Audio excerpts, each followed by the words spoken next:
Today I'm going to be reading the part 5 of the Magicabala fairy tale that I was given, channeled in the 1970s actually, but it's a very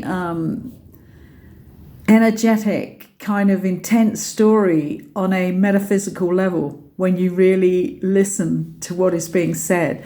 So this is, I think, the final part, actually, number 5. But what I wanted to say to those who are following my channel and listen to the Truth Testaments, if you go to Truth Testament number 29, which is headed up, War Warning Given, Intend Peace Now. That was given to us 2 weeks ago on the Truth Testament.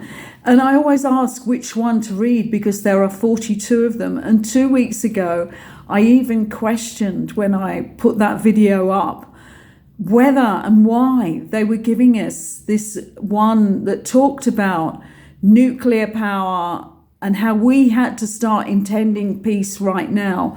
That was 2 weeks ago. And we are now in the midst of a changing scenario across the planet, really. Anyway, I'm going to continue today and read the part 5 of Magicabala. Blue suddenly came, blue everywhere, blue every way.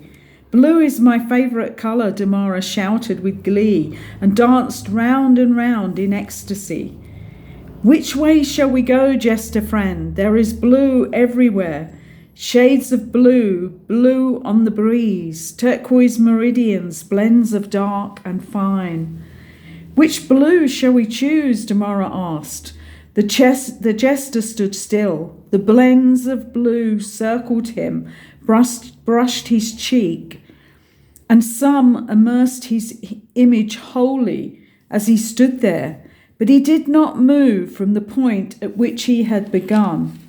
Demara watched as a pathway opened up ahead, surrounded by a kaleidoscope of her favourite colour, blue.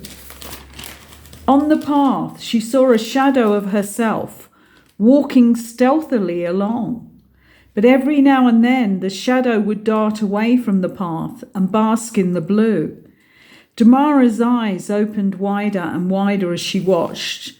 She could see that the shadow would be drawn back to the path and then dart again to experience each different shade of blue. The path was never ending. Demara became tired of watching and looked to the jester for guidance. He had not moved, and the shades of blue still encircled him there. He placed his hand in his pocket and took out a kaleidoscope, and holding it out to Demara said, "Look through the kaleidoscope of life without desire, dear child. Then you will not move from the path." That's just sending shivers down my spine. As Demara looked through, her eyes opened wider. She saw her life mapped out ahead, full of beauty, richness, and honesty waiting there.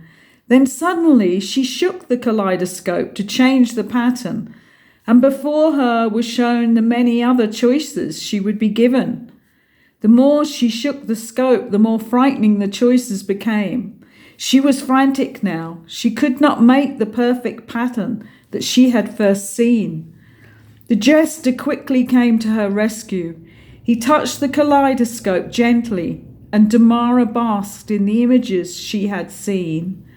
She sighed a sigh of relief and took the jester's arm now, for she knew that the journey was the journey of life itself. "Which way shall we go now?" Demara whispered. "There is no choice, my friend. We will follow the light ahead, and the blue will experience us on the way."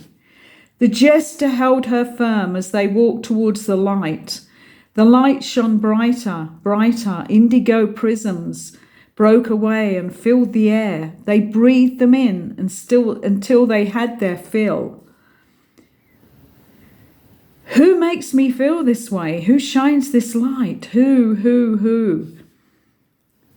The light pulled them nearer until they could see no more. Demara looked up through the dazzle and saw the mirror of eternity reflecting her there. As she peered into the mirror, she saw beyond her misty image a fairy kingdom at play. 'Twas a festive season. All the fairies from nearby had gathered together to share the joys of spring.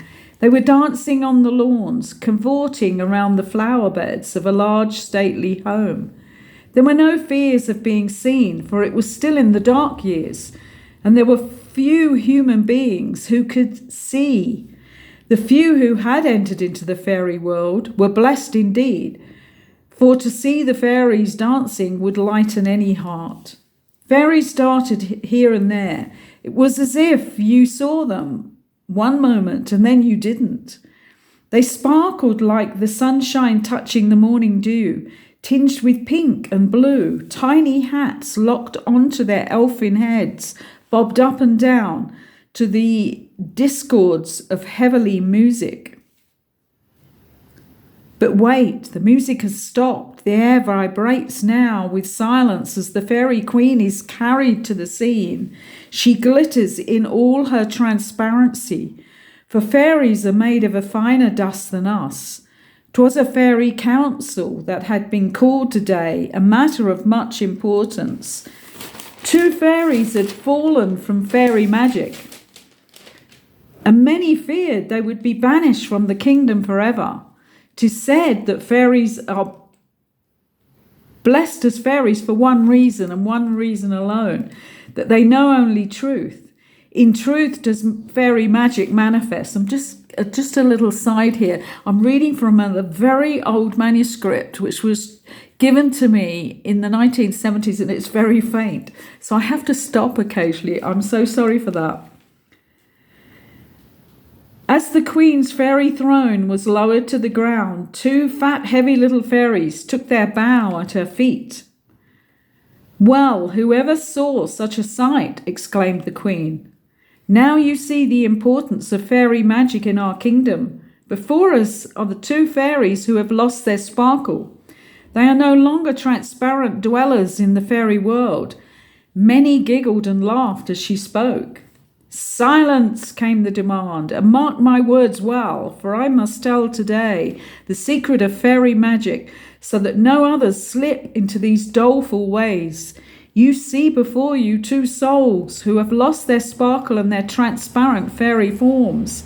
Their lives are endangered now, for many can see their dense, dark bodies and will be afraid of what these tiny creatures are. I am the queen of all fairies, for I have been bestowed with the secret of fairy magic. The secret is only to be revealed when a fairy falls from the kingdom. We are granted this gift of joining the fairy kingdom when we have completed the journey through the wheel of rebirth in human form. When we have learnt our lessons well on the human planes, we have no need of physical bodies. Truth is the essential lesson, and truth has no need of physical trappings. 'Tis fear that clothes itself in form.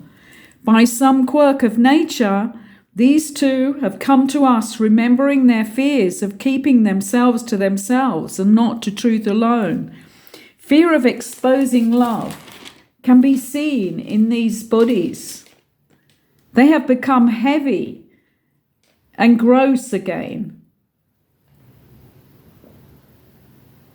'Twas written long ago that if a fairy should fall from fairy magic, a spell must be cast to banish these underground and truth until truth reigns again. We are but fairy dust, but inside us all lies a diamond that sparkles and shines like the stars in the sky, powered by love that can never die. As fairy form, our diamond sparkles through the transparent dust. Our lives are lived in light, and magic prevails everywhere. The 2 fallen souls will be banished in the form of the diamonds that they really are. They shall be encased in granite and live deep underground in a cave. 'Tis truth alone that will dissolve the granite away, and only then will they be allowed to return to the fairy kingdom.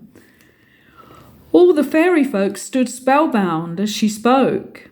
The queen arose, waved her wand, and the spell was broken. The fairies began to dance again to the pipes that were playing sweetly amongst the blooms.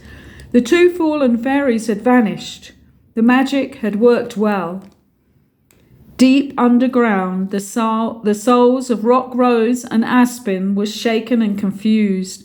They had no form now. They were but diamonds encased in granite, deep within the earth. It was not long before they realized they could communicate as pure crystals.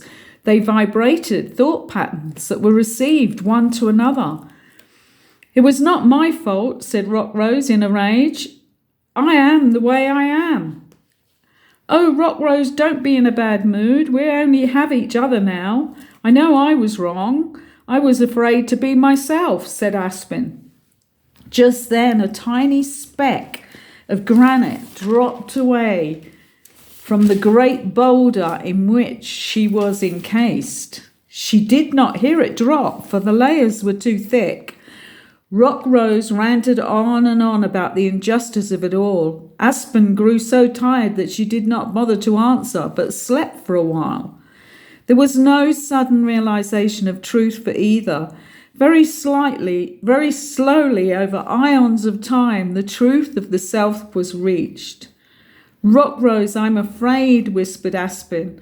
I don't think I will ever know myself. There seems to be so many me's. How can you know the me, Aspen? 'Tis surely the one who watches the me, who is the real self, answered Rock Rose. Particles of granite splintered away. They had come a long way, or was it along the way it had come to them? The less they were certain of, the more they grew. The more they let go of, the more they knew. The less they knew, the more they were. 'Twas the riddle of the ages that one day Aspen shouted aloud in a moment of glory. We just are, Rock Rose, we just are. There is nothing to know, there is nothing to find. In the moment we experience everything. The past and future do not exist and will never exist. I am but a diamond in the sky. I have no opinions, no desires, but I can fly and surpass these physical planes. See, there is no granite now. Love of the true self will melt away the hardest covering. Love is the most powerful force in the universe. The last particles of granite fell away as Rock Rose and Aspen rose to the higher levels of the fairy kingdom. I would never have escaped this bondage of this granite if it were not for you, Rock Rose, said Aspen. Without you, dear Aspen, I would not have broken through, sang Rock Rose. We were but twin souls, earthbound, with a need to find each other in order to return home. They echoed together as they rose upwards. The pink form of Aspen merged with the blue of Rock Rose, creating a clearer purple vision in the sky. Demara drew back from the mirror, breathing in the purple, and turned once more to the jester. "'Tis you, Demara, dear," the jester smiles. Demara did not want to leave this place. "You may stay as long as you wish, Demara. Breathe in the indigo prisms. You may wish upon a rainbow, and whenever you have the desire to be in this place, you will be there. Close your eyes now, for you have been away from your world long enough, and night is drawing nigh. I will take you back, but you will never forget what you know." When Demara opened her eyes, she saw the jester silently fading away into the distance. But everywhere around her, she saw the colours of the rainbow in their bright hue. Thank you for listening to this. And for those who haven't listened to the other parts, it is the whole story of a jester taking this little girl through the colours, not only of the rainbow, but of her own energy system and her own development in this life. And that little girl happened to be me, because they were teaching me to channel at the time. And this is oh goodness, I can't even think. 40 odd years ago, probably, maybe 45, something like that. Maybe 50 now. I can't remember when in 1970, but 1976 probably, something around there. But thank you for listening, and please subscribe to the channel, because we have the really important truth testaments where they did warn us about this war coming up, and they were telling us to intend peace now, and that was 2 weeks ago, to change the energies as they were rising. So we really need to hear these truth testaments. Please like this because it helps the algorithm for my channel. And also, just because of the truth testaments and the new testaments that I am channeling now, which are the sacred texts. And the first one is already up. Thank you for listening.